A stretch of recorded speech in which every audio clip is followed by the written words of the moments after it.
Hello everybody les amis, salut, c'est Sébastien sur Actualia en YouTube et www.actualia.fr. Alors aujourd'hui sur la chaîne de Family Media, on va parler de Pipwire et de Pulse Audio. Mais quelle est la différence sur Linux donc entre ces deux serveurs audio qui sont Pipwire et Pulse Audio? Alors, le monde de Linux, faut dire ce qui est, donc regorge de choix, et cela inclut les serveurs audio. Par exemple, vous avez aussi deux serveurs, les graphiques qui sont Wayland et X11. Et bien là, donc, vous avez deux serveurs audio qui sont Pipwire et Pulse Audio. Donc, le monde de Linux regorge de choix, et cela inclut les serveurs audio. Deux poids lourds dominent le paysage depuis des années.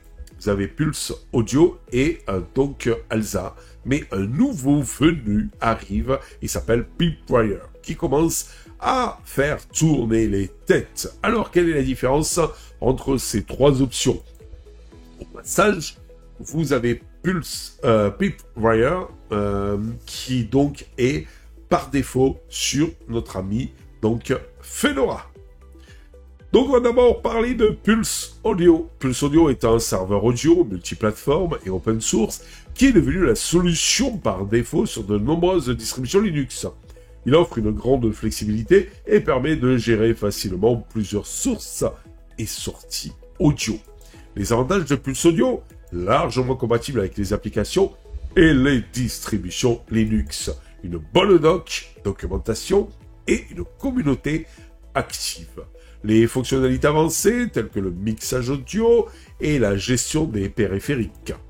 Les inconvénients de Pulse Audio, la complexité relative pour les utilisateurs débutants, une latence plus élevée que les autres solutions et une consommation de ressources plus importante. Alza, Advanced Linux Sound Architecture, est un système audio plus ancien et plus basique que Pulse Audio.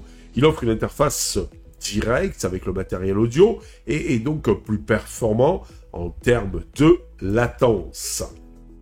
Les avantages d'Alza, la latence plus faible que Pulse Audio, moins gourmand en ressources, plus simple à configurer pour les utilisateurs expérimentés. Les inconvénients d'Alza, la compatibilité logicielle moins grande que Pulse Audio, une interface moins intuitive, des fonctionnalités moins avancées.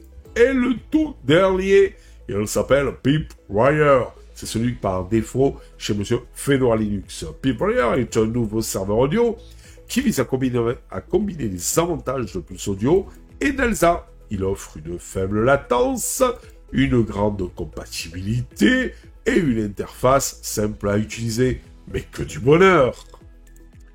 Les avantages de Pipwire. Il a une faible latence comparable à Alza, une bonne compatibilité avec les applications et les distributions Linux, une interface utilisateur intuitive et moderne, mais il a quand même quelques petits inconvénients. En développement actif avec quelques bugs possibles, des fonctionnalités moins riches que Pulse Audio pour le moment. Je dis bien pour le moment, pourquoi? Parce qu'il est en dev, en développement. Pour conclure cette vidéo, le choix du meilleur serveur audio dépend de vos besoins. Si vous recherchez la meilleure performance audio possible, Alza est une bonne option. Si vous avez besoin d'une solution plus flexible et facile à utiliser, Pulse Audio est un bon choix. Si vous recherchez un compromis entre performance et fonctionnalité, Pipwire est une option prometteuse qui, je le rappelle, est en dev et qui petit à petit va être, à mon avis, va surplanter tous les autres. Je pense que c'est pas pour rien que Fedora l'a mis par défaut. Voici quelques conseils pour sortir le serveur audio qui vous convient. Si vous êtes un utilisateur débutant, Pulse Audio est probablement le meilleur choix pour vous. Il est facile à configurer et à utiliser, et il est compatible avec la plupart des applications Linux. Si vous êtes un utilisateur expérimenté et que vous avez besoin de la meilleure performance audio possible, Alza est une bonne option. Si vous recherchez une solution flexible et moderne, Pipwire est une option prometteuse. Il est encore en développement, mais il offre déjà de nombreuses fonctionnalités intéressantes. Enfin, il est important de noter que vous pouvez toujours tester plusieurs serveurs audio pour trouver celui qui convient le mieux. La plupart des distributions Linux permettent de basculer facilement entre différents serveurs audio. C'est un peu comme les serveurs graphiques. Vous pouvez donc basculer soit entre Wayland, soit entre X11. Tout dépend si vous avez des bugs ou pas. C'est ça aussi, la force de Linux. De choisir les choses qui vous conviennent le mieux, de créer une distribution aux petits oignons, à vos petits oignons, à vous. Voilà. Allez, sur ce, je vous dis à ciao pour la prochaine vidéo rubrique audio sur Actualia. N'oubliez pas le petit pouce en l'air. N'oubliez pas de vous abonner pour nous soutenir dans cette belle aventure multimédia. Ciao les amis. Bye bye. Si vous avez aimé cette vidéo, abonnez-vous, mettez un pouce en l'air, et partagez cette vidéo. Merci, cela fait toujours plaisir.